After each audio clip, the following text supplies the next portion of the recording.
గుంటూరు జిల్లా పత్తిపాడు నియోజకవర్గం పెదనందిపాడు మండలంలో ఎమ్మెల్యే బుర్లా రామాంజనేయులు పర్యటించారు. ఈ సందర్భంగా ఆయన లబ్ధిదారులకు వైద్య ఖర్చు నిమిత్తం సీఎం రిలీఫ్ ఫండ్ చెక్కులను పంపిణీ చేశారు.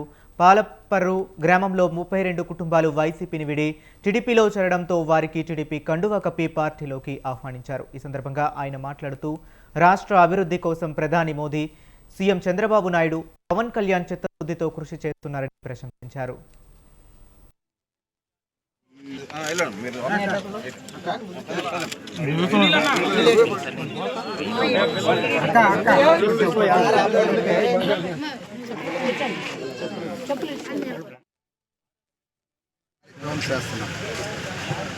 పెన్షన్ల పంపిణీ కార్యక్రమంలో గ్రామ స్థాయి నుంచి కాన్స్టిట్యున్సీ స్థాయి వరకు అందరూ నాయకులు కూడా విధిగా పాల్గొనాలి, ప్రజలతో మమేకం అవ్వాలి.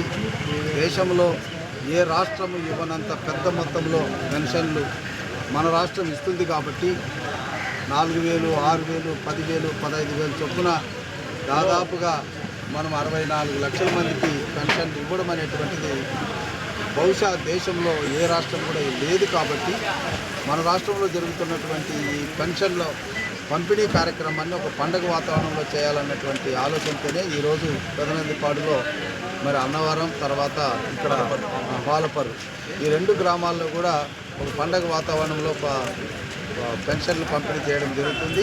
అదేవిధంగా వివిధ అభివృద్ధి కార్యక్రమాలు, రోడ్లు కానీ, ట్రైన్లు కానీ, ట్యాంకులు కానీ, ఫిల్టర్లు కానీ, ఇవన్నీ కూడా గ్రామాలకు అవసరమైనటువంటి అభివృద్ధి కార్యక్రమాలు కూడా ఒకవైపు చూస్తూ మరొక వైపు సూపర్ 6 ద్వారా పథకాలను అందిస్తూ మరి ఏదైతే ఆసక్తితో ఏదైతే ఆశతో కూటమి ప్రభుత్వాన్ని గెలిపించుకున్నారో ప్రజలకు మేము ఏదైతే వాగ్దానాలు చేశామో ఆ వాగ్దానాన్ని నెరవేర్చే దిశగా అడుగులు వేస్తున్నాం.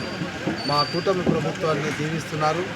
చంద్రబాబు నాయుడు గారు చేస్తున్నటువంటి పరిపాలన పట్ల అన్ని వర్గాల నుంచి ప్రశంసలు పెన్షన్ల పంపిణీ కార్యక్రమం చేస్తున్నాం. పెన్షన్ల పంపిణీ కార్యక్రమంలో గ్రామ స్థాయి నుంచి కాన్స్టిట్యున్సీ స్థాయి వరకు అందరూ నాయకులు కూడా విధిగా పాల్గొనాలి, ప్రజలతో మమేకం అవ్వాలి. దేశంలో ఏ రాష్ట్రము ఇవ్వనంత పెద్ద మొత్తంలో పెన్షన్